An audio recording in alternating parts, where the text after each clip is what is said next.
INB news కి స్వాగతం. బులెటిన్ల ముందుగా హెడ్లైన్స్ చూద్దాం.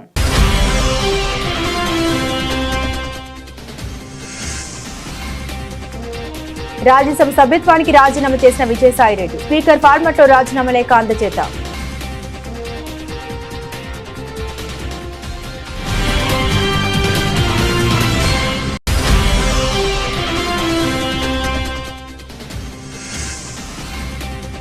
మాజీ ముఖ్యమంత్రి కేసీఆర్ సోదరి కన్నుమూత. తన సోదరి చీటి సకలమ్మ పార్థివ దేహానికి నివాళులర్పించారు కేసీఆర్.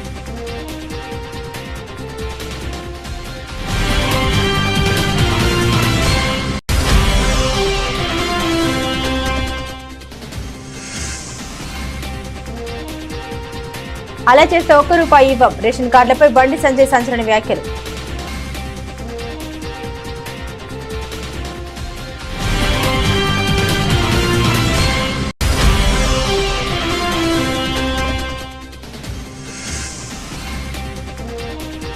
రాజధానిలో పర్యటించిన మంత్రి నారాయణ జనవరి నెలాఖరికి రాజధాని అమరావతి టెండర్లు పూర్తి చేస్తామని వెల్లడి.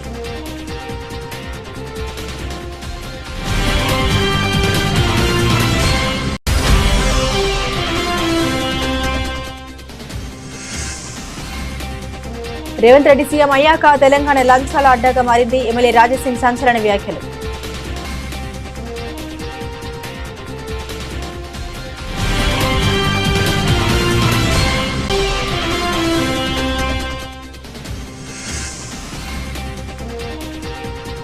ఐటీ రైడ్స్ పై మీడియాతో మాట్లాడిన ప్రొడ్యూసర్ దిల్ రాజు వ్యాపారాలు చేస్తున్నప్పుడు తనిఖీలు సాధారణమని వ్యాఖ్య.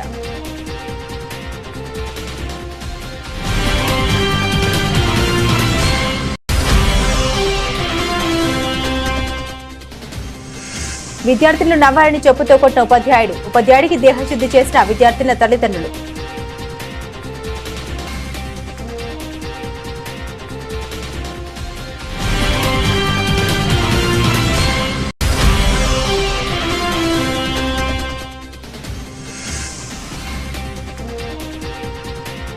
తిరుమల శ్రీవారిని దర్శించుకున్న నటుడు నితిన్. కుటుంబ సమేతంగా స్వామివారికి మొక్కులు చెల్లించుకున్న నితిన్.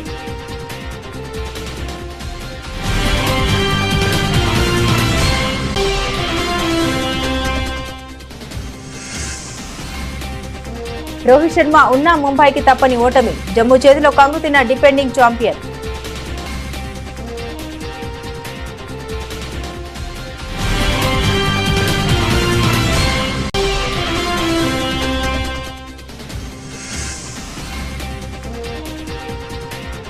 మహిళలకు బిగ్ షాక్. జీవితకాల గరిష్టానికి బంగారం ధర.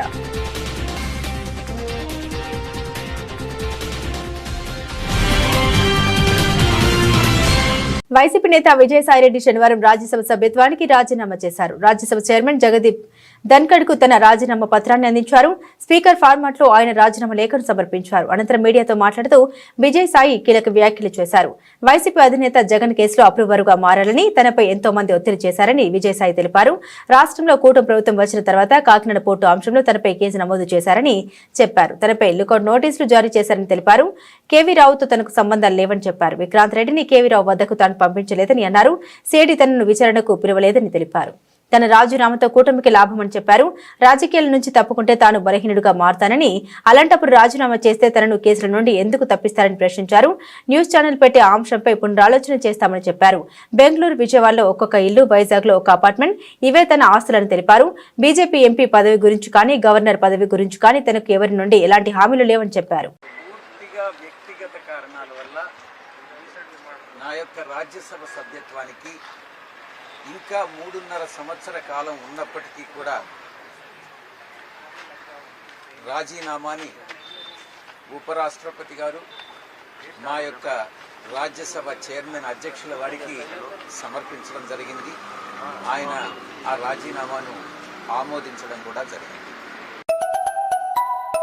బీఆర్ఎస్ అధినేత మాజీ ముఖ్యమంత్రి కల్వకుంట్ల చంద్రశేఖరరావు సోదరి చీటి సకలమ్మ గత రాత్రి మృతి చెందారు. ఆమె వయసు 82 సంవత్సరాలు. గత కొంతకాలంగా అనారోగ్యంతో బాధపడుతున్న ఆమె హైదరాబాద్ లో ఆసుపత్రిలో చికిత్స పొందుతున్నారు. పరిస్థితి విషమించడంతో గత రాత్రి శ్వాస విడిచారు.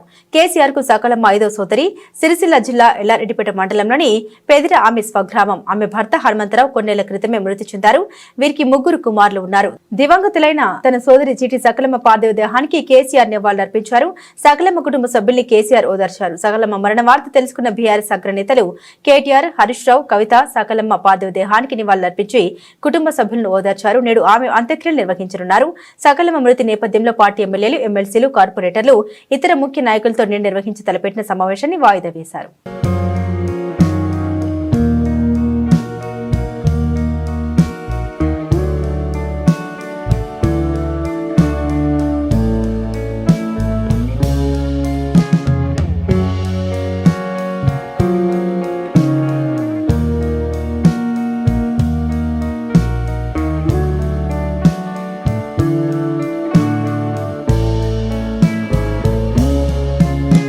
జనవరి నెలాఖరికి రాజధాని అమరావతి టెండర్లు పూర్తి చేసి ఫిబ్రవరి 2వ వారంలో పనులు ప్రారంభిస్తామని రాష్ట్ర పురపాలక పట్టణ అభివృద్ధి శాఖ మంత్రి పొంగూరు నారాయణ వెల్లడించారు.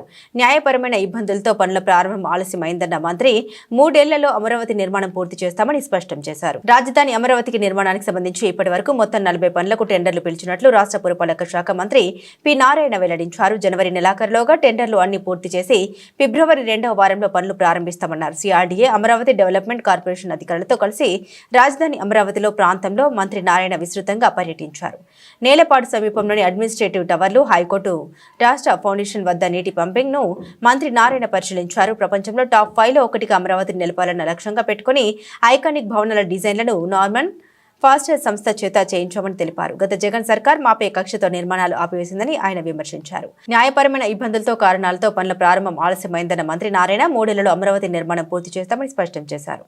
2015 ఫిబ్రవరి 28వ తేదీ అర్ధరాత్రి కల్లా, అంటే 58 రోజుల్లో ఒక్క లిటికేషన్ లేకుండా 34,000 ఎకరాలను రైతులు అమరావతి రాజధాని కోసం ఇచ్చారు, సాక్రిఫైస్ చేశారు. దానికి తగ్గట్టుగానే ముఖ్యమంత్రి గారు దీన్ని ప్రపంచంలో ఉన్న టాప్ 5 సిటీస్లో ఒక సిటీ చేయాలనే ఉద్దేశంతో ఆ బాధ్యత నాకు ఇస్తే నేను అనేక విదేశాలు తిరిగి స్టడీ చేసి నార్మన్ ఫాస్టర్ అండ్ పార్ట్నర్స్ అని లండన్లో వరల్డ్లో టాప్ 10లో ఒకరు, వాళ్ళ దగ్గర యాక్చువల్గా బిల్డింగ్స్ డిజైన్ చేయించాం. అడ్మినిస్ట్రేటివ్ బిల్డింగ్స్ 5 టవర్స్, అసెంబ్లీ ఒకటి, హైకోర్టు ఒకటి, అదేవిధంగా గవర్నర్స్ బంగ్లా, ముఖ్యమంత్రి గారి బంగ్లా, ప్లస్ అధికారుల బిల్డింగ్స్. ఇప్పుడు అధికారుల బిల్డింగ్స్ తీసుకుంటే మొత్తం 4,053 అపార్ట్మెంట్లు, 4,053 అపార్ట్మెంట్స్. ఆల్మోస్ట్ అదైతే అంతా అయిపోయింది 90%. ఇప్పుడు 2014-19కే 4,053 అపార్ట్మెంట్స్ అధికారుల కోసం, అటు సెక్రటరీస్ కావచ్చు, మినిస్టర్స్ కావచ్చు, ఎమ్మెల్యేస్ కావచ్చు, జడ్జెస్ కావచ్చు, అదే గ్రూప్ డి కావచ్చు, అందరి కోసం 4,053 కన్స్ట్రక్షన్ ఆల్మోస్ట్ ఫైనల్ స్టేజ్లో. అంటే మరొక 4 నెలలు ఉంటే అయిపోయేది. వాటిని గత ప్రభుత్వం మా మీద కక్ష సాధింపుతో ఆపేసింది. అంటే అది ప్రజాస్వామ్యం. కనీసం అది కంప్లీట్ చేసి ఆఫీసర్లకు ఇచ్చుంటే హ్యాపీగా ఉండేవాళ్ళు. అది ప్రజలు కట్టిన ట్యాక్స్ ద్వారా వచ్చిందే. ప్రభుత్వ సొమ్ము అంటే ఎక్కడిది? ప్రభుత్వానికి సొమ్ము ఎక్కడ వస్తుంది? ప్రజలు ట్యాక్స్లు కట్టేది, ప్రజాస్వామ్యం. గత ప్రభుత్వం ఈ 4,053 అపార్ట్మెంట్స్ని అలాగనే వదిలేశారు. అదేవిధంగా నార్మన్ ఫాస్టర్ వాళ్ళ దగ్గర అసెంబ్లీ 250 మీటర్లు ఎత్తుది. ఎందుకంటే అసెంబ్లీ జరిగే జనరల్గా సంవత్సరంలో 40 రోజులు, 50 రోజులు, అంతే, 60 రోజులు మ్యాక్సిమం. జనరల్గా 40 రోజులు జరగద్ది. రిమైనింగ్ డేస్లో దాన్ని ఒక టూరిజం ఇదిగా చేయాలనే ఉద్దేశంతో ముఖ్యమంత్రి గారు ఆ టవర్ని 250 అడుగుల ఎత్తులో, అంటే పైకి పోయి 250 మీటర్లు ఎత్తు పైకి పోయి ప్రజలు అక్కడి నుంచి సిటీ మొత్తం చూడొచ్చు, వ్యూ. అలాంటి డిజైన్ చేయించి దాన్ని యాక్చువల్గా వర్క్ స్టార్ట్ చేసి మొదలుపెట్టాం. అదేవిధంగా అడ్మినిస్ట్రేషన్కి అందరూ అధికారులు ఒకే దగ్గర ఉండాలా, మినిస్టర్ ఒక దగ్గర, సెక్రటరీ ఒక దగ్గర. ఇందిరమ్మ ఇల్లు రేషన్ కార్డులపై కేంద్ర మంత్రి బండి సంజయ్ సంచలన వ్యాఖ్యలు చేశారు. ఇందిరమ్మ పేరు పెడితే కేంద్ర ప్రభుత్వం ఒక్క ఇల్లు కూడా ఇవ్వదని ఆయన స్పష్టం చేశారు. ప్రధానమంత్రి ఆవాస్ యోజన పేరు పెడితేనే నిధులు ఇస్తామన్నారు. కాంగ్రెస్ ఫోటోలు పెడితే రేషన్ కార్డులు ఇవ్వబోమన్నారు. తామే ముద్రించి ప్రజలకు రేషన్ కార్డులు ఇస్తామని ప్రెస్ మీట్ లో పేర్కొన్నారు సంజయ్. ఈ సందర్భంగా ముఖ్యమంత్రి రేవంత్ రెడ్డితో పాటు మాజీ సీఎం కేసీఆర్ మీద ఆయన విమర్శలు గుప్పించారు. రేషన్ కార్డులు ఇవ్వమంటారు, రేషన్ కార్డుల మీద ముఖ్యమంత్రి గారు ఫోటో పెడతారు, కాంగ్రెస్ పార్టీ ఇందిరమ్మ ఫోటో పెడతారు. ఎవరు జాగిరి ఇచ్చేది నరేంద్ర మోడీ గారు, ఫోటోలు మాత్రం వీళ్ళు పెట్టుకుంటారు. రేషన్ కార్డుల మీద నరేంద్ర మోడీ గారి ఫోటోలు లేకుంటే మీకు రేషన్ కూడా రాసి పెట్టుకోరు. పేదలకు డైరెక్ట్ ఇస్తాం, ఎట్టియాలని ప్లాన్ చేస్తాం. మేము పేదలకు అన్యాయం చేయం. మేము ఇల్లు ఇచ్చే విషయంలో పేదలకు అన్యాయం చేయం. ఎట్లా పేదలకు డైరెక్ట్ ఇల్లు ఇవ్వాలో దాని విషయంలో ఆలోచిస్తే మీ ప్రభుత్వం బర్బాద్ అయితే విషయాన్ని గుర్తుంచుకోవాలి. రేపు ఇబ్బంది లేదు. మళ్ళా మొన్న ఢిల్లీ వెంట మళ్ళీ పైసలు తెచ్చి ఇక మళ్ళీ ఈ ఫార్ములా కేసు మాట్లాడుతున్నారు. 10 నిమిషం కూడా మాట్లాడారు. ఇక నువ్వు కేసీఆర్ కొడుకు మీద విచారించమంటే ఇక గ్రీన్ కో సంస్థ మీద విచారణ చెప్తారండి. ఇది గ్రీన్ కో సంస్థ మీద ఏసీపీ దాడులు చేశారు. మరి ఏం చేస్తారు ఏసీపీ దాడులు చేసి? అదొక పెద్ద సంస్థ. అనేక విషయాల్లో సమాజంకు ఉపయోగపడే కార్యక్రమాలు వాళ్ళు చేస్తున్నారు. ఇలా ఆ సంస్థ ద్వారా తెలంగాణ రాష్ట్రానికి ఆదాయం వస్తున్నది. ఇటువంటి సంస్థల మీద దాడులు చేస్తే, ఇటువంటి సంస్థలను ఇబ్బంది పెట్టే ప్రయత్నం చేస్తే, ఆ సంస్థలు ఏం చేస్తున్నాయి? తెలంగాణ ఇష్టపడి వేరే రాష్ట్రాల్లో వ్యాపారం చేస్తే ఇలా ఆదాయం ఎవరికి నష్టమవుతుంది? తెలంగాణ రాష్ట్రానికి ఆదాయం నష్టం జరుగుతుంది. ఇవాళ గ్రీన్ కో సంస్థ నుంచి కాంగ్రెస్ పార్టీకి పైసలు ముట్టలేదా? చెప్పాలా? రేవంత్ రెడ్డి గారిని సవాల్ చేస్తున్నా. గ్రీన్ కో సంస్థ నుంచి కాంగ్రెస్ పార్టీకి పైసలు ముట్టాయా ముట్టలేదా? ఇంతవరకు ఒక్క పైసా ముట్లే అని చెప్పి నువ్వు ప్రమాణం చేయి. కాంగ్రెస్ పార్టీ సవాల్ సిద్ధమా? గ్రీన్ కో సంస్థ నుంచి కాంగ్రెస్ పార్టీకి చందా రూపేణ ఫండింగ్ ఏదో రకంగా పైసలు ముట్టాయా ముట్టలేదా? పైసలు తీసుకుని బరాబరే. అరే కామన్ ఎవరు తీసుకుంటారు? భారతీయ జనతా పార్టీ తీసుకుంటారు, టీఆర్ఎస్ తీసుకుంటారు, కాంగ్రెస్ వాళ్ళు. పార్టీని నడపాలంటే వాళ్ళ వీళ్ళ సహకారంతో ఎత్తి చేస్తాయి. పార్టీ ఎవరు జేబులో కూడా పైసలు పెట్టారు, కానీ పైసలు తీసుకుంటారు. మళ్ళీ అదే సంస్థను ఇబ్బంది పెట్టే ప్రయత్నం చేస్తారు. ఇలా ఈ ఫార్ములా అట్లయిపోయింది. డ్రగ్స్ కేసు ఇట్లయిపోయింది. ఇలా ఏమైంది? ఇలా మళ్ళీ దావోస్ కోట్ల రూపాయలు ఖర్చు పెట్టి దావోస్ పర్యటనకు వెళ్లిన సీఎం చంద్రబాబు ₹1 పెట్టుబడి అయినా తీసుకురాగలిగారని వైఎస్ఆర్ కాంగ్రెస్ పార్టీ ఎన్టీఆర్ జిల్లా అధ్యక్షుడు తూర్పు నియోజకవర్గ ఇన్ఛార్జ్ దేవినేని అవినాష్ విమర్శించారు. పక్క రాష్ట్రాలు లక్షల కోట్ల రూపాయలు పెట్టుబడులు తీసుకొస్తే చంద్రబాబు మాత్రం తన పుత్రరత్నం లోకేష్ ప్రమోషన్ కోసం దావత్ పర్యటనకు వెళ్లినట్లు తెలిపారు. కోట్లు ఖర్చు పెట్టి పర్యటన చేసినప్పటికీ రాష్ట్ర ప్రజలకు ఒరిగింది శూన్యమేనని, అసలు చంద్రబాబుకి రాష్ట్ర అభివృద్ధిపై చిత్తశుద్ధి లేదని ఆరోపించారు. ఎన్నికల సమయంలో ఇచ్చిన హామీలన్నింటినీ తుంగలో తొక్కుతున్నారని, ఇందుకు తూర్పు బైపాస్ నిలుపుదల చేయడమే ఉదాహరణగా చెప్పారు. విజయవాడలోని గుణదలలో ఉన్న జిల్లా పార్టీ కార్యాలయంలో ఏర్పాటు చేసిన విలేకరుల సమావేశంలో ఆయన మాజీ మంత్రి నాగార్జునతో కలిసి మాట్లాడుతూ లోకేష్ ని డిప్యూటీ సీఎం చేయాలన్న ఆకాంక్షతో ప్రచారం చేస్తున్నారని విమర్శించారు. దావోస్ పర్యటన వల్ల ఏ పెట్టుబడులు వచ్చాయన్నది ప్రజలకు వివరించాలని డిమాండ్ చేశారు. మహారాష్ట్ర 2 లక్షల కోట్లు, తెలంగాణ 50,000 కోట్లు ఒప్పందం చేసుకుందని, కానీ ఆంధ్రప్రదేశ్ ఎటువంటి ఒప్పందాలు చేసుకోలేదన్నారు. చంద్రబాబు 5 సార్లు వెళ్లినా, జగన్ ఒక్కసారి వెళ్లినా దానితో సమానమని, గతంలో జగన్ లక్షల కోట్ల రూపాయల పెట్టుబడుల్ని ఏపీకి తీసుకొచ్చారని గుర్తు చేశారు. పేదలను పీకు తినడమే ధ్యేయంగా పెట్టుకున్న కూటమి నేతలు ఆగడాలు ఇక సాగవన్నారు. నమస్కారం. ఇక్కడ విచ్చేసిన మీడియా మిత్రులకి, అదేవిధంగా వైఎస్ఆర్ కాంగ్రెస్ పార్టీ రాష్ట్ర నాయకులకి, జిల్లా నాయకులకి, మా తూర్పు నియోజకవర్గంలో నూతనంగా జగన్మోహన్ రెడ్డి గారి ఒక నాయకత్వంలో, ఆయన ఒక ఆశీస్సులతో 29 అనుబంధ సంఘ అధ్యక్షులు, నియోజకవర్గం సంబంధించిన 29 అనుబంధ సంఘ అధ్యక్షులకు నూతనంగా నియామకం అయ్యారు. వాళ్ళందరి గారు ధన్యవాదాలు, అభినందనలు తెలియజేస్తూ, ఈరోజు ఈ యొక్క మీడియా సమావేశం ముఖ్య ఉద్దేశం, ముఖ్యమంత్రి నారా చంద్రబాబు నాయుడు, ఆయన తనయుడు నారా లోకేష్ దాదాపుగా 100 కోట్ల ప్రజాధనంతో దావోసు పర్యటన అని చెప్పని వెళ్ళి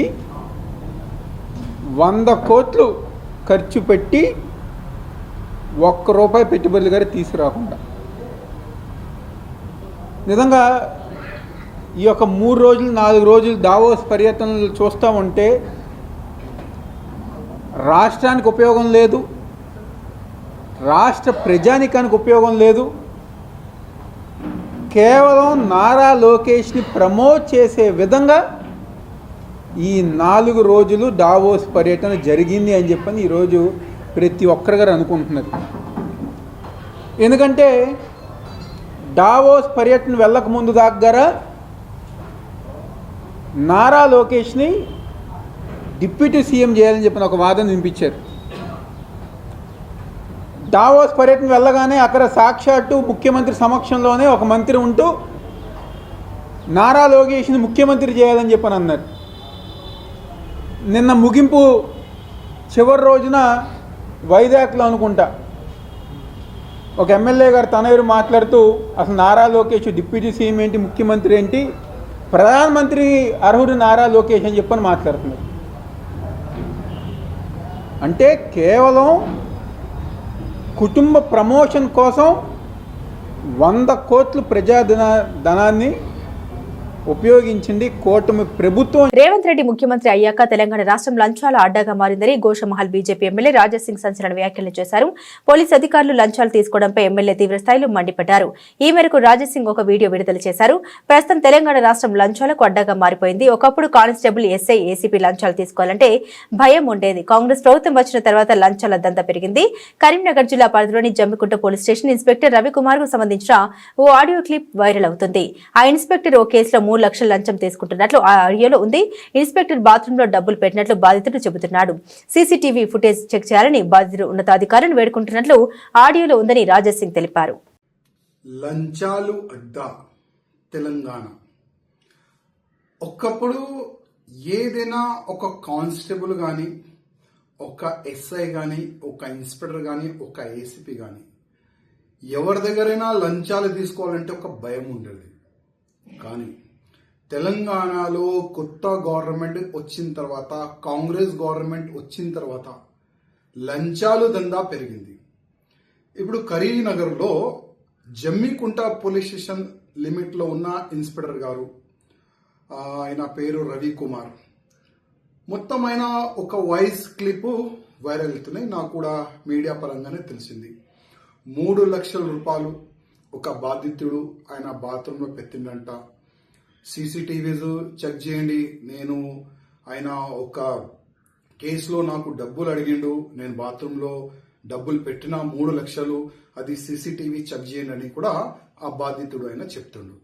అది కాకుండా నా గోషామేల్ నియోజకవర్గంలో షహినాజ్గంజ్ పోలీస్ స్టేషన్ లిమిట్లో సిఐఏ బాబు చౌహాన్ దాదాపు ఒక కేసు నుంచి నేను నీ పేరు తీసేస్తా, నువ్వు 1,50,000 రూపాయలు ఇవ్వాలి అని లంచం అడిగిండు.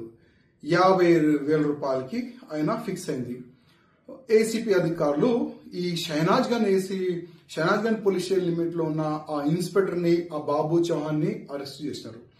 ఇట్లా కాకుండా చాలా వరకు ఈ సంవత్సరంలో చాలా వరకు పోలీసులు లంచం తీసుకుంటా అరెస్ట్ అవుతున్నారు. నేను కమిషనర్ గారికి, అంటే సివి ఆనంద్ గారు చాలా సిన్సియర్ ఆఫీసర్, చాలా మంచి వ్యక్తి, వాళ్ళు ఎంత స్టిక్ చేసిన తర్వాత కూడా అసలు ఈ లంచం మాఫియా ఎట్లా నడుస్తుంది దానిపైన కొద్దిగా సివి ఆనంద్ గారు దృష్టి పెట్టాలని నేను సివి ఆనంద్ గారికి రిక్వెస్ట్ చేస్తున్నా. అదేవిధంగా అసలు పోలీస్ అధికారులు వాళ్ళ చెంబర్లో కానీ, వాళ్ళు ఎక్కడెక్కడ వాళ్ళ మూమెంట్ ఉంటుంది అక్కడ కూడా సీసీటీవీస్ కెమెరాస్ పెట్టాలని నేను మా కమిషనర్ గారికి, డీజీపీ గారికి కోరుతున్నాను. ఎందుకంటే ఒక వ్యక్తి పైన ఇల్లీగల్ గా కేసు పెట్టిన తర్వాత ఆ పేరు నేను తీసేస్తా. టాలీవుడ్ ప్రముఖ నిర్మాత దిల్ రాజు నివాసంలో ఆఫీసులో 4 రోజుల పాటు ఐటీ రైడ్స్ జరిగిన విషయం తెలిసిందే. ఈ దాడులపై నిర్మాత దిల్ రాజు శనివారం మీడియాతో మాట్లాడారు. వ్యాపారాలు చేస్తున్నప్పుడు ఐటీ రైడ్స్ జరగడం సాధారణమేనని వివరణ ఇచ్చారు. తనతో పాటు సినీ వ్యాపార ప్రముఖులపైన సోదాలు జరిగాయని దిల్ రాజు గుర్తు చేశారు. తమ సంస్థలపై 18 ఏళ్ల తర్వాత ఇప్పుడు రైడ్స్ జరిగాయని వివరించారు. ఆదాయపు పన్ను శాఖ వారు రొటీన్ గా రైడ్ జరుపుతుంటారని తెలిపారు. తమ సంస్థలకు సంబంధించిన అకౌంట్స్ బుక్ చూసి ఐటీ అధికారులు ఆశ్చర్యపోయారని, అకౌంట్స్ అన్ని క్లియర్ గా ఉన్నాయని చెప్పారన్నారు. అధికారులు వచ్చినప్పుడు తన ఇంట్లో ఆఫీసులో మొత్తం 20 లక్షల లోపు నగదు ఉందని చెప్పారు. ఐటీ దాడులు జరుగుతున్నప్పుడు ఇంట్లో నుండి ఎవరిని బయటకు వెళ్లనివ్వరని గుర్తు చేశారు. తన నివాసంపై ఆఫీసులో జరిగిన ఐటీ దాడుల విషయంలో పుకార్లు ప్రచారం చేయదని మీడియాకు దిల్ రాజు విజ్ఞప్తి చేశారు. మీ అందరికీ తెలిసిందే, 4 రోజుల నుంచి ఫిలిం ఇండస్ట్రీలో అండ్ ఇంకా కొన్ని ప్రైవేట్ సెక్టార్స్ మీద ఇన్కమ్ ట్యాక్స్ సెర్చ్లు జరిగాయి. సో ఈ సెర్చ్లో విచిత్రం ఏంటంటే మీడియా వాళ్ళందరూ ఛానల్స్లో కానీ సోషల్ మీడియాలో కానీ నేను సెలబ్రిటీని కాబట్టి ఎన్నో సెర్చ్లు జరుగుతున్నా సో నా న్యూసే మీకు క్యూరియాసిటీ ఉంది కాబట్టి మీడియాకి కానీ మీ మీడియా ద్వారా సొసైటీకి కానీ సో దానికి మీరు ఎంత ఫోకస్ చేస్తున్నారో 4 రోజుల నుంచి మీడియా ద్వారా చూస్తూనే ఉన్నాం. సో అందుకే మీ క్యూరియాసిటీకి దీనికి 4 రోజుల నుంచి ఏమి జరిగింది అనేది చెప్పాల్సిన అవసరం ఉందని మీ అందరినీ పిలవడం జరిగింది. లేకుంటే తెలిసింది తెలియని ఏదేదో న్యూస్లు వేసుకుంటూ 4 రోజుల నుంచి హైలైట్ చేస్తూ ఉన్నారు. ఇన్కమ్ ట్యాక్స్ సెర్చ్ అనేది మాకు 2008లో ఒకసారి జరిగింది. అంటే దాదాపు 16 సంవత్సరాల తర్వాత ఈ సెర్చ్ జరిగింది. మధ్యలో 3 టైమ్స్ సర్వేస్ ఉన్నాయి. సర్వేస్ అంటే అకౌంట్ ఆఫ్ బుక్స్ అనేది చూస్తారు. సో ఈ సెర్చ్ అనేది ప్రాసెస్, వ్యాపారాలు చేస్తున్నప్పుడు ఇన్కమ్ ట్యాక్స్ చేయాల్సిన ప్రాసెస్. అలాగే మా మీద కానీ అదర్ వేరే ప్రొడక్షన్ హౌసెస్ మీద కానీ ఫైనాన్సర్స్ మీద కానీ నిన్న సెర్చెస్ అన్నీ ఉన్నాయి. పోతే మా దగ్గరకు వస్తే మా కుటుంబం మీద ఏదైతే ఆఫీస్ ప్లేస్ ఉందో ఆఫీస్ దగ్గర ఈ సెర్చ్లు జరిగాయి. సో మొదటి 3 రోజులు ఎవరిది వాళ్ళకి ఇండివిజువల్గా సెర్చ్ చేసి స్టేట్మెంట్స్ తీసుకుంటారు. అయిన తర్వాత లాస్ట్ డే నిన్న ఆఫీస్లో కన్క్లూడ్ చేస్తారు. సో మా హౌజెస్లో జరిగిందా కానీ ఆఫీస్లో జరిగిన దాంట్లో కానీ చాలా రిపీటెడ్గా వేసిన కొన్ని ఛానల్స్లో కానీ సోషల్ మీడియాలో కానీ ఇంత డబ్బు దొరికింది, ఇంత డాక్యుమెంట్స్ దొరికాయి, అది దొరికింది అనేది కొన్ని హైలైట్ చేశారు. ఎక్కడ కూడా మా దగ్గర డబ్బు కానీ డాక్యుమెంట్స్ కానీ ఐడెంటిఫై కానీ మా దగ్గర నుంచి వాళ్ళు తీసుకున్నది కానీ లేదు. నా దగ్గర ఒక 5 lakhs, మా శిరీష్ గారి దగ్గర ఒక 4.5 lakhs, అలాగే మా డాటర్ ఇంట్లో 6 lakhs, ఆఫీస్లో 2.5 lakhs, మొత్తం బిలో 20 lakhs మా అందరి దగ్గర కలిపి బిలో 20 lakhs ఉంది. అలా ప్రతి ఒక్కటిట్లో వాళ్ళు ఇన్కమ్ ట్యాక్స్ ఏమేమి చూశారనేది ఇలా వాళ్ళది అయిన తర్వాత పంచనామా చేసిస్తారు. నాగర్ కర్నూలు జిల్లా బల్మూరు మండలం కొండ నాగుల జెడ్పీ హైస్కూల్లో 9వ తరగతి చదివే 3 విద్యార్థులు తనను చూసి నవ్వారని శ్రీనివాసరెడ్డి అనే ఉపాధ్యాయుడు చెప్పులు విసిరికొట్టాడు. దీంతో విద్యార్థుల మెడకు చెవులకు చెప్పు తగలడంతో గాయాలయ్యాయి. విషయం తెలుసుకున్న విద్యార్థుల తల్లిదండ్రులు పాఠశాలలోనే శ్రీనివాసరెడ్డికి దేహశుద్ధి చేశారు. శ్రీనివాసరెడ్డిపై చర్యలు తీసుకోవాలంటూ తల్లిదండ్రులు స్థానికులను డిమాండ్ చేశారు.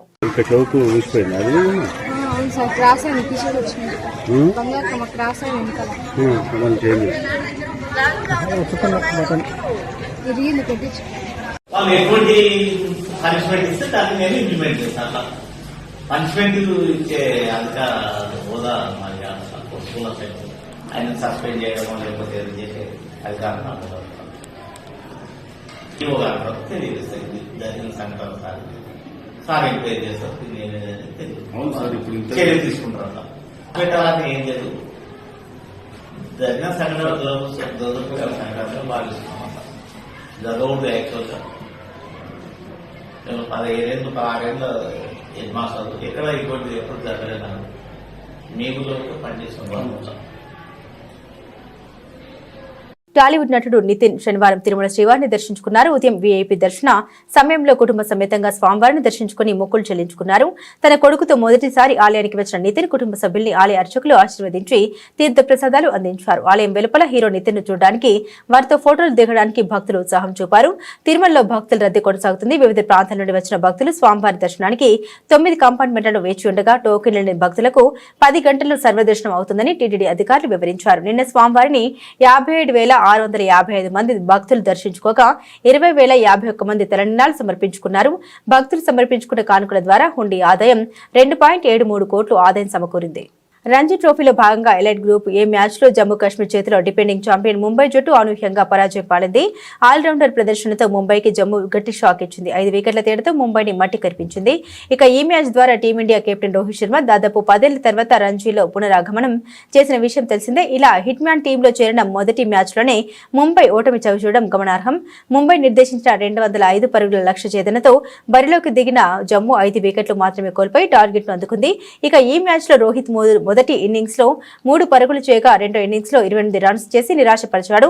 అటు యువ ఓపెనర్ యశస్వి జైస్వాల్ కూడా ఘోరంగా విఫలమయ్యారు. కాగా గత కొంతకాలంగా ఫామ్ లేక తంటాలు పడుతున్న రోహిత్ రంజీలో ఆడి మునుపటి ఫామ్ ను అందుకోవాలని భావిస్తున్నాడు. కానీ ఇక్కడ కూడా ఫెయిల్ కావడంతో హిట్ మ్యాన్ అభిమానులు తీవ్ర నిరాశ చెందారు. అంతర్జాతీయ మార్కెట్లో అనిశ్చితి కారణంగా బంగారం ధరలు కొన్ని రోజులుగా పెరుగుతున్నాయి. అమెరికా నూతన అధ్యక్షుడిగా డొనాల్డ్ ట్రంప్ పగ్గాలు చేపట్టిన తర్వాత ఆయన పాటిస్తున్న వాణిజ్యపరమైన విధానాలతో గోల్డ్ కి డిమాండ్ పెరుగుతోందని బులియన్ విశ్లేషకులు చెబుతున్నారు. పెట్టుబడి పెట్టాలని భావించేవారు పసిడి వైపు మొగ్గు చూపడంతో భారీగా డిమాండ్ పెరిగిందని అంటున్నారు. కాగా నిన్న ఢిల్లీ మార్కెట్లో 99.9% స్వచ్ఛత గల బంగారం ధర 10 గ్రాముల ధర $200 పెరిగి 83,100 రూపాయలకు చేరుకుందని ఆల్ ఇండియా సరఫరా అసోసియేషన్ వెల్లడించింది. ఇది జీవితకాల గరిష్ట రేటని తెలిపింది.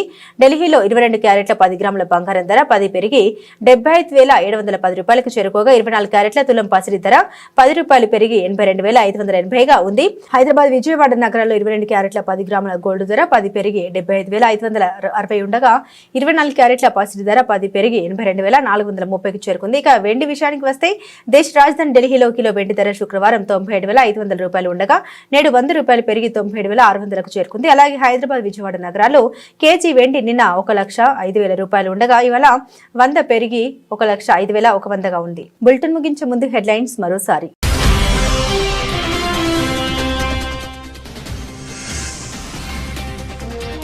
రాజ్యసభ సభ్యత్వానికి రాజీనామా చేసిన విజయసాయిరెడ్డి స్పీకర్ ఫార్మాట్ లో రాజీనామా లేఖ అందజేత.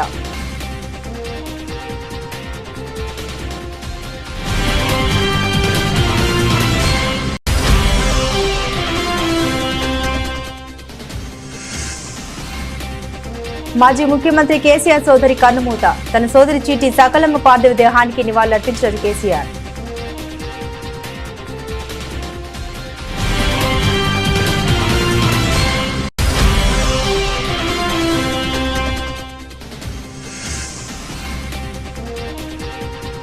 అలా చేస్తే ₹1 ఇవ్వం. రేషన్ కార్డులపై బండి సంజయ్ సంచలన వ్యాఖ్యలు.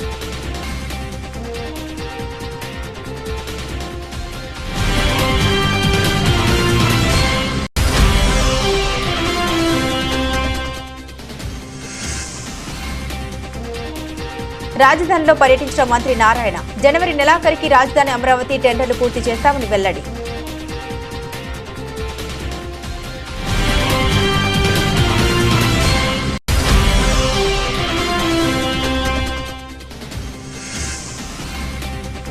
రేవంత్ రెడ్డి సీఎం అయ్యాక తెలంగాణ లంచాల అడ్డాగా మారింది. ఎమ్మెల్యే రాజసింగ్ సంచలన వ్యాఖ్యలు.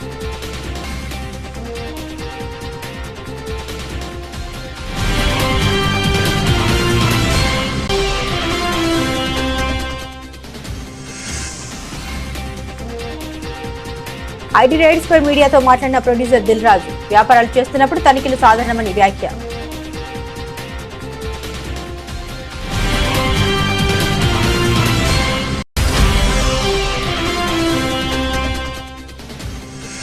విద్యార్థులను నవ్వాలని చెప్పుతో కొట్టిన ఉపాధ్యాయుడికి దేహశుద్ధి చేసిన విద్యార్థుల తల్లిదండ్రులు.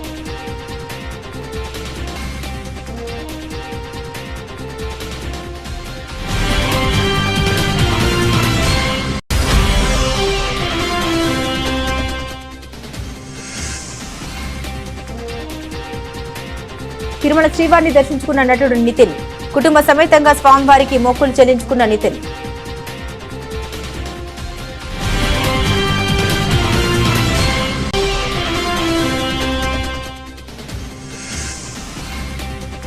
రోహిత్ శర్మ ఉన్న ముంబైకి తప్పని ఓటమి. జమ్మూ చేతిలో కంగుతిన్న డిపెండింగ్ ఛాంపియన్.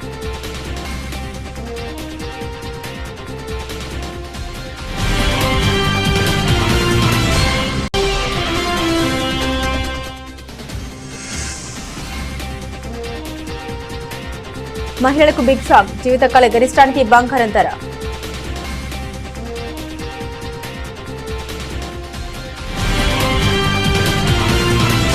ఇవి బులెటిన్లోని విశేషాలు. తిరిగి మరో బులెటిన్తో మళ్ళీ కలుసుకుందాం. అంతవరకు సెలవు. నమస్కారం.